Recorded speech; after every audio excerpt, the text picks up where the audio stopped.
Hey friends, family. Okay, lots of ups and downs happening. Um, we went out and got the new hoses and sprinkler heads to make sure we could keep everything watered. And we've actually been getting more water rain here than I've ever seen. And it's not without its problems. I've lost a couple varieties, have disease set in and rot on some others. Oh, and I don't know how many more garden updates I'm going to do because I've already started to pack. I'm going to spend some time with my children, footloose and fancy free over the summer months, and then going into fall, I'm going to head south, and then I'm spending the winter with family and friends. So I'll take you through the garden and show you what's happening. And some of it's really disappointing, and some of it's really quite beautiful. And I'm excited. The color is happening on the emerald apples, and I'll be enjoying some of those today on a sandwich and perhaps even a salad. We've got some development on the futsu, black futsu. There's quite a few of them in here. As you could see, I'm loaded with color with the blooms, and the borage has got its blue blossoms. There's another one down here that's got some better blooms on it with the bee helper. A baby squirrel, I'm weaning her off of feeding her regularly. It's down to every other day now. And we have some rabbits coming into the yard. I took some of those sunflowers that she had buried and they germinated, and I made some patches, but the rabbits are eating them. And it's funny too because gardeners plant the marigolds to keep pests away, but that's more for the insect variety. Look at what this rabbit's doing. All over the place, and he's even munching a little bit on the tomatoes and going right up into the strawberry pots. So here was a sunflower patch, and that rabbit's really enjoying them. All right, the Casa banana are taking off in the front locations, but they're not doing much out back. And I built that big trellis for it, so we'll see. I'll boost them with some compost tea before I leave. He's all twisted. I'm gonna take him down this way and then run it up the fence line.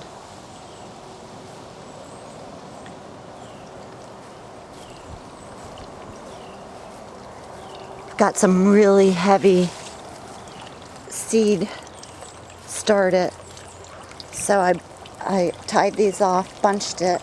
This is the parsley Hamburg rooted, and put the chair to support it so it's not down in the walkway and in the wet grass. And already we're seeing some drying on the seeds.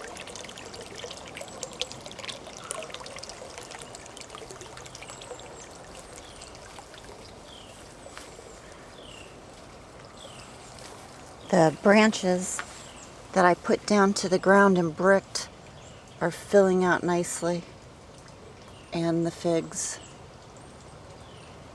are all over this little baby tree.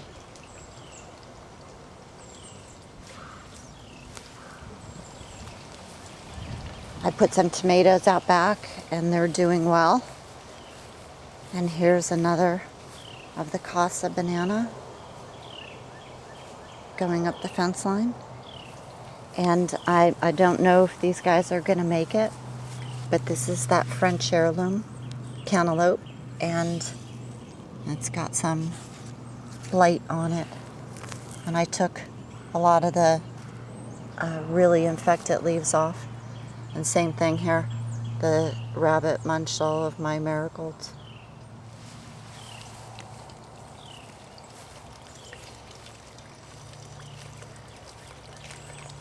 The dinosaur kale is springing back nicely.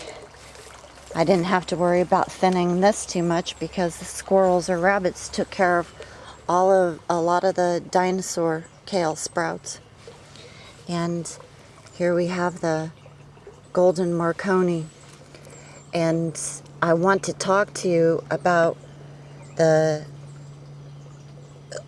problems with the leaves I'm seeing on pepper plants, bean plants, and also tomatoes out back. I've never seen anything like it. I've got some curling and some malformation going on, and I have no idea what it is. But my little trees, tropical fruit trees, are starting to take nice. Oh, and I've got some fruit going on the passion flower, and they actually recovered really nicely. And I found lots of passion fruit in the blackberry patch. But the blackberry patches are being driven through or mowed down. But I did a little bit of canning this year. I did jelly instead of the preserves, and froze some. And that is the rare dotted mint. And the color difference is quite remarkable between this specimen and the one up front that has a lot of the purple on it. There it is. Same plant. Of course, the basil is just insane. And the kitchen garden, the Principe Borghese, is doing very nicely, even with all of the rain. This is one of the specimens that isn't showing sign of disease. I had to rip out some of the subarctic plenties, a couple of the Russians, a couple of the Marians. I think all of my Mediterraneans got diseased, and so did this Guinera procumbens. So I'm starting to get in here and take the leaves, the infected leaves out. I lost quite a few of the yellow squash. There's one that I could eat, and then there's the darker one that's going to seed. But I decided to let all of the yellows just go and see if I could get the seed collection. Nice spikes of red on the hummingbird sage. We're starting to kick out ampias. I've been pulling these. These are great peppers. I just wish they were bigger, but you know, they are what they are. And the perilla, wow, did that, it just really, really took off. The bed over there is doing okay, and I put some ground cherries in an undemended part. Like I said, if I could get water to it, then I'm going to go ahead and put some plants in there. And I lost one of Vivian's Cherokee purples, but the other two are doing well. And I just put in some new squash, different varieties of squash. And the lamb's quarters are really getting huge here. And the amaranth. And here's the other ground cherry bed. Arugula in the back, in the middle, and then the wonderberries all the way in the back. Strawberry patch is kicking out strawberries, and wow, the runners. So this is part of the loss that took place, and now it's, decomposed, so it's not starting to decompose, so now it's not as big. But this was that cucumber that was supposed to get 5 pounds, and squash, and it really should be picked up so the disease doesn't spread ASAP. I've just have a lot on my plate, but here's some disease, and I'm getting rot around the stem, and the ants are getting in there, so I put the diatomaceous down, and that has it's dried it out, plus I'm not seeing the ant activity. But I didn't notice it early enough on a couple of the plants, and they actually rotted. Oh, see, there they are. It rotted so much that the plant died off. But hopefully, with the ones that I had let go early, that the vine will still have enough oomph, vitality in it to get those to good seed.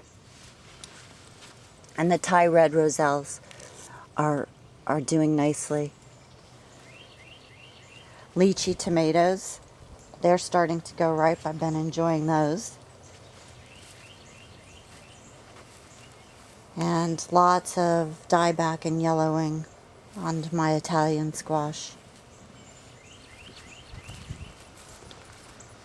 Time to get out the scissors, the clippers, and do some more pruning. Same thing here, the excess water, the yellowing on the leaves, and this is the strawberry spinach. But we've got just runners just shooting out everywhere from the strawberry patch. And gorgeous, gorgeous guys developing of the Alibaba watermelon. A dear friend of mine did these shark head sculptures as a kind of a protest to the slaughter of the sharks in the waste. And in the move it broke, and I was heartbroken over it, but then I turned it on its side, and I'll see if I could get some toads to go live in there. It's open on that other end. So we've got nice watermelons happening. There's 4 of them that I see right off the bat, and Casa banana making its way up.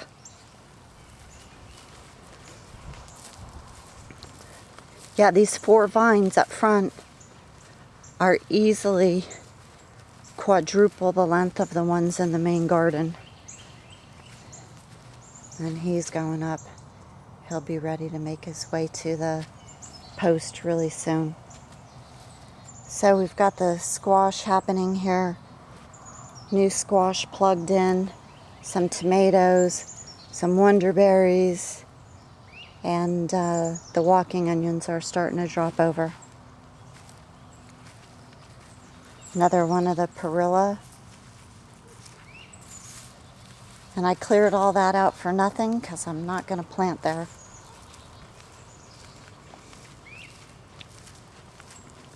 Couldn't be happier with the black-green Hopi squash.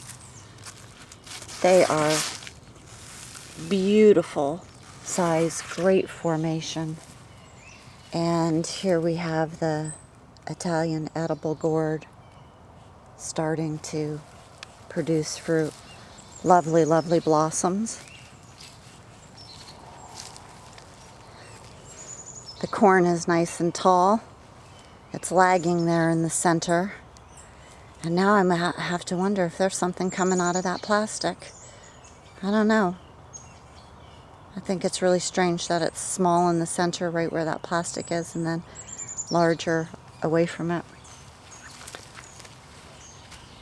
So I'll get a great seed stock from the Hopi. Even if I was to walk away from this garden right now, chances are that I would still be able to get some seed stock from this. We got a lot of dieback happening. But let me get in here and I'll show you what's happening with these tomatoes. I seriously don't know what the deal is. I've just never ever seen anything like that.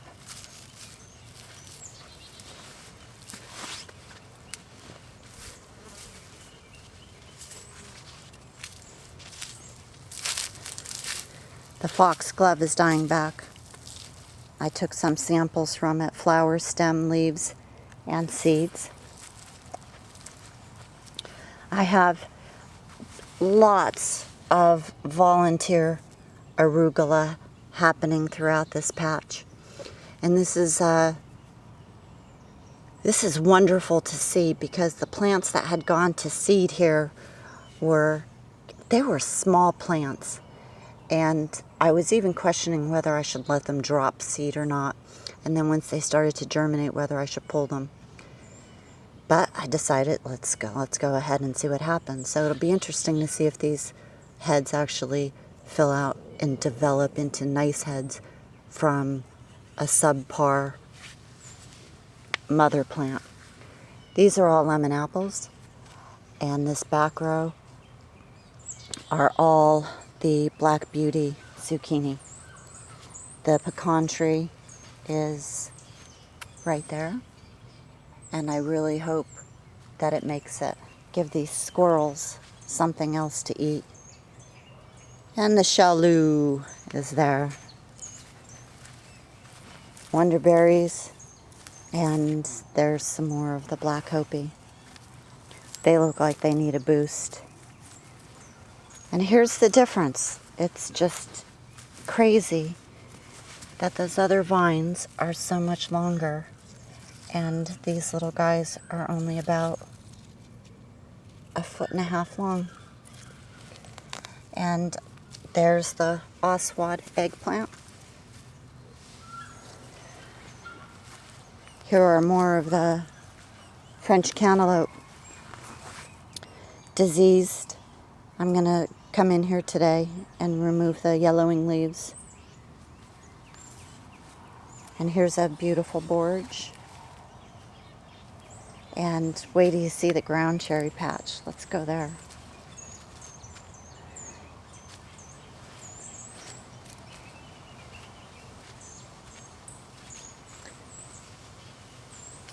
It's in the shade. But maybe if I get a different camera angle. And same thing here. You know, these leaves are curling. It's just odd. But these guys are now loaded with fruit. I have more of the yellow crookneck back here too. The leeks are finally starting to grow a little bit. And here's the curl on the golden Marconi pepper with a beautiful lemon apple. The lemon balm and horseradish are much happier now that I moved them out of that white tub and put them in the ground back here. She's starting to flower, and I got nice big leaves on the horseradish. There's the Dutch dragon tongue bean. Got nice growth on the watermelon vines back here. So that's it. That's the garden update. There's more of the perilla. And there's the perpetual spinach, which is really a chard.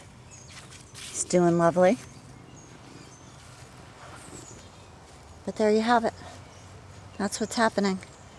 I might take the video camera on the road with me and post some of friends and family. I'm very excited. I haven't seen my cousin, a couple of my cousins and family members in a really long time. And my one cousin is, she's always has been in love with horses and did show riding when she was a girl, and now her family is into it. So she was out of her farm for a little while. Now she's moving back in. So I'm going to get to spend some time with her. So maybe I'll get some video of me up on a horse and doing some fun stuff at the beach and running around like a maniac. All right, Teddy Bear got to his home safe, and then the neighbors showed up with another pup. And so I have that one listed with friends that do pup rescue, and we're going to try to find that one a home too. And we're still working on a place for the bear girl. So if you know anybody who wants bear, I'll deliver. Okay, kids, take care. I hope your season is going well for you wherever you are, and that your family is happy, healthy, and safe and strong. All right. Love you. Bye.